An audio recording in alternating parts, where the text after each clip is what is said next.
Friends, welcome to my new channel 24 hour news আপডেটে আপনাদের সকলকে স্বাগত জানাই। আজকে এইমাত্র যেটা খবর আমি পেলাম, যেটা আমার সকল কর্মচারী বন্ধুদেরকে শেয়ার করতে চাই, কারণ সকল কর্মচারী বন্ধুরাই রয়েছেন অধীর আগ্রহে ডিএ সংক্রান্ত আপডেটটি পাওয়ার জন্য। তাই এই ডিএ সংক্রান্ত বা আরও নতুন কোনো আপডেট পাওয়ার জন্য যারা চ্যানেলে ভিজিট করছেন তারা অতি অবশ্যই চ্যানেলটি সাবস্ক্রাইব করে যাবেন, যাতে নিত্য নতুন আপডেট পাওয়ার সাথে সাথেই যাতে আপনারা পেয়ে যান। আজকে দেখে নেব যে ডিএ সংক্রান্ত কি নতুন আপডেট উঠে এসেছে, যার জন্য সরকারি কর্মী বন্ধুদের ঘুম কিন্তু উড়ে যেতে পারে। আপনারা প্রত্যেকেই জানেন যে রাজ্য সরকার 27শে জুন অর্থাৎ গতকাল তারা কিন্তু মডিফিকেশনের জন্য আবেদন করেছেন সুপ্রিম কোর্টে। কিন্তু এই মডিফিকেশনে কি লেখা আছে যার জন্য সরকারি বন্ধুরা যে অধীর আগ্রহে বসেছিলেন, তাতে কিন্তু সম্পূর্ণরূপে জল ঢেলে দেওয়ার মতো ব্যাপার হয়েছে। এবং কি আবেদনে কি লেখা আছে তা আজকে বিস্তারিত আলোচনা করব এই প্রতিবেদনে। তাই কেউ স্কিপ করবেন না, সম্পূর্ণ প্রতিবেদনটি দেখুন। কি বলা আছে, যেটা আমিও শুনলাম, আমিও যেটা জানলাম, শুনে খুব খারাপ লাগছে যে রাজ্য সরকার সরকারি কর্মী বন্ধুদের জন্য এইটুকু করতে পারলো না। চলুন দেখে নেওয়া যাক কী বলেছে এই গুরুত্বপূর্ণ আপডেটটি। পশ্চিমবঙ্গ সরকারের বকেয়া মহার্ঘ ভাতা বা ডিএ মেটানোর বিষয়ে সুপ্রিম কোর্টে একটি আবেদন করেছে। এটা আপনারা শুনেছেন গতকালই, আমিও অলরেডি দিয়েছিলাম এর একটি ভিডিও, যেখানে তারা 25% মহার্ঘ ভাতা ডিএ মেটানোর জন্য একটি গুরুত্বপূর্ণ যুক্তি তুলে ধরেছে। আর এই মামলাটি রাজ্যের লক্ষ লক্ষ সরকারি কর্মচারীদের জন্য অত্যন্ত গুরুত্বপূর্ণ, আর এর রায় রাজ্যের অর্থনীতিকে বড় প্রভাব ফেলতে পারে।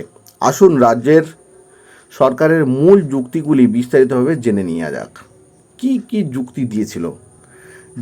প্রথম যুক্তি ছিল ডিএ বাধ্যতামূলক নয়, কিন্তু আমরা জানি, যেটা আমরা আমাদের সরকারি কর্মচারী বন্ধুরা রয়েছেন প্রত্যেকেরই কিন্তু একটা ন্যায্য পাওনার হচ্ছে ডিএ।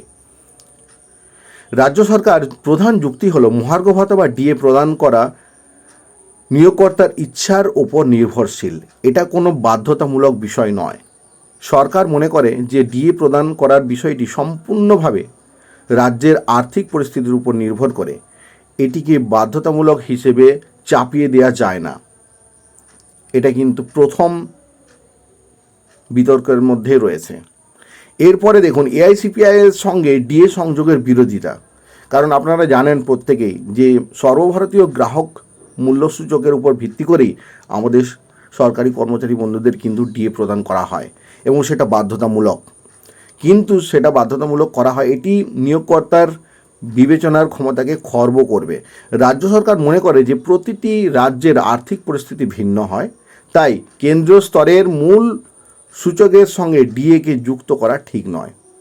এটা হচ্ছে 2 নম্বর বিরোধিতা করেছেন রাজ্য সরকার। পে কমিশনের সুপারিশ বাধ্যতামূলক নয়, এটাও কিন্তু 3 নম্বর বিরোধিতা করেছেন। রাজ্য সরকারের মতে পে কমিশনের সুপারিশগুলি রাজ্য বা কেন্দ্র সরকারের ওপর আইনত বাধ্যতামূলক নয়। সরকার তার আর্থিক ক্ষমতা অনুযায়ী পে কমিশনের সুপারিশ কার্যকর করতে পারে, কিন্তু এটি করতে বাধ্য নয়। 4 নম্বর দেখুন, কেন্দ্র সরকারের ডিএর হার অনুসরণ করা বাধ্যবাধকতা নেই। রাজ্য সরকারের কেন্দ্র সরকারের কর্মচারীর মতো একই হারে ডিএ দিতে হবে এমন কোনো বাধ্যবাধকতা কিন্তু নেই, কারণ এটি সাংবিধানিক এবং যুক্তরাষ্ট্রীয় কাঠামোর লঙ্ঘন করবে। রাজ্য তার নিজস্ব আর্থিক নীতি অনুযায়ী ডিএ নির্ধারণ করার ক্ষমতা রাখে। 5 নম্বর দেখুন, আর্থিক বোঝা এবং কেন্দ্রের কাছে ঋণের আবেদন। রাজ্য সরকার জানিয়েছে যে বিপুল সংখ্যক কর্মচারী এবং দীর্ঘ সময় ধরে বকেয়া থাকার কারণে, অর্থাৎ 1 এপ্রিল 2008 থেকে 31 ডিসেম্বর 2019 পর্যন্ত এই মুহূর্তে বকেয়া ডিএ একটি বিশাল আর্থিক বোঝা। এই মুহূর্তে বকেয়া ডিএ মেটানোর রাজ্যকে কেন্দ্র সরকারের কাছ থেকে অতিরিক্ত ঋণ নিতে হবে, যার জন্য কেন্দ্রের অনুমোদন কিন্তু প্রয়োজন। রাজ্য সরকার বলতে চাইছে যে একটি বিরাট আর্থিক বোঝা, কিন্তু বিভিন্ন যে প্রকল্প বা বিভিন্ন খাতে যেভাবে টাকা রাজ্য সরকার তছনছ করছে, সেক্ষেত্রে কর্মচারী বন্ধুদেরকে ডিএর এক কিস্তি হলেও দেয়া যেতেই পারত, কিন্তু কেন দিল না প্রশ্ন কিন্তু আমাদের সকলেরই মনে। সময় প্রার্থনা এবং বিকল্প সুবিধায় বিপুল পরিমাণ অর্থ জোগাড় এবং ডিএ বিতরণের নীতি চূড়ান্ত করার জন্য রাজ্য সরকার কমপক্ষে 6 মাস কিন্তু সময় চেয়েছে। সরকার আর কতদিন সময় চাইবে? এমনিতেই রাজ্য সরকারের যে সুপ্রিম কোর্টে যে আবেদন হয়েছে, যে মামলার তারিখ পে তারিখ চলছে, এটা কতদিন ধরে চলতে থাকবে? আবার তো সেই জায়গায় ফিরিয়ে নিয়ে গেল রাজ্য সরকার কর্মচারী বন্ধুদেরকে। সরকার আরও জানিয়েছে যে রাজ্যের কর্মচারীদের এমন অনেক আর্থিক সুবিধা প্রদান করে যা অন্য কোনো রাজ্য বা কেন্দ্র সরকার দেয় না। হ্যাঁ, সরকার এটা ঠিকই বলেছে, কারণ রাজ্য সরকারি কর্মচারী যারা রয়েছেন আমার বন্ধুরা, তারা কিন্তু এখনও পর্যন্ত পেনশন পাবেন। বিভিন্ন কেন্দ্র সরকার, অন্যান্য যে রাজ্য রয়েছে বা কেন্দ্র সরকার কিন্তু পেনশন প্রক্রিয়া বা পেনশন টোটালি বন্ধ করে দিয়েছে কর্মচারীদের। সেক্ষেত্রে রাজ্য সরকার আমাদের কর্মচারী যারা বন্ধুরা রয়েছেন প্রত্যেকেরই জন্য কিন্তু একটি পেনশন ব্যবস্থা কিন্তু রয়েছে রিটায়ারমেন্টের পরে।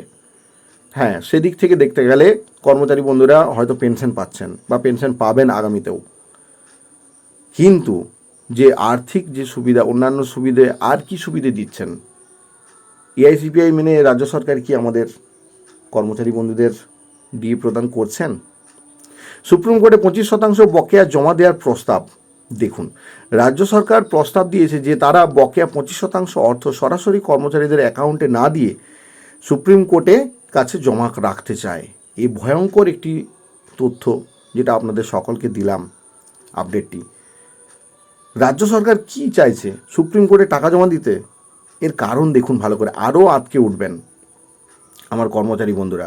এর কারণ হলো, যদি রাজ্য সরকার এই মামলায় জিতে যায় তাহলে লক্ষ লক্ষ কর্মচারীর কাছ থেকে টাকা উদ্ধার করা অসম্ভব হয়ে পড়বে। যদি রাজ্যের আবেদন খারিজ হয়ে যায় তাহলে আদালত থেকেই কর্মচারীদের টাকা বিতরণ করা হবে। কি অবস্থায় একটু ভাবুন আমার কর্মচারী বন্ধুরা। এই মামলায় বর্তমানে সুপ্রিম কোর্টে বিচারাধীন এবং এই রায়ের দিকে তাকিয়ে রাজ্যের সকল সরকারি কর্মচারী বন্ধুরা, সত্যি রাজ্য সরকার যে এতটা এইভাবে নিচে নামতে পারে বা এইরকম সরকারি কর্মচারীদেরকে বঞ্চিত করতে পারে তা আমাদের সকলেরই অজানা ছিল। কারণ আমরা সকলেই কিন্তু অধীর আগ্রহে ছিলাম যে 27 তারিখের মধ্যে অন্তত কিছু না কিছু হলেও 25% মহার্ঘ ভাতা হয়তো সম্পূর্ণ দিতে পারবে না রাজ্য সরকার, কিন্তু এক পস্ত বা একটা কিস্তি হয়তো রাজ্য সরকার ঘোষণা করতেই পারতেন। কিন্তু কেন দিলেন না প্রশ্ন কিন্তু সকলের মনের মধ্যেই। এই একটি গুরুত্বপূর্ণ আপডেট উঠে এসেছিল আমার সকল কর্মচারী বন্ধুদের জন্য, আমি সকলকে শেয়ার করলাম। ভিডিওটি একটু দীর্ঘায়িত হলো, যেহেতু আপডেটটি পেয়েছিলাম তাই আমার সকল কর্মচারী বন্ধুদেরকে শেয়ার করলাম। সকলে ভালো থাকবেন, ধন্যবাদ।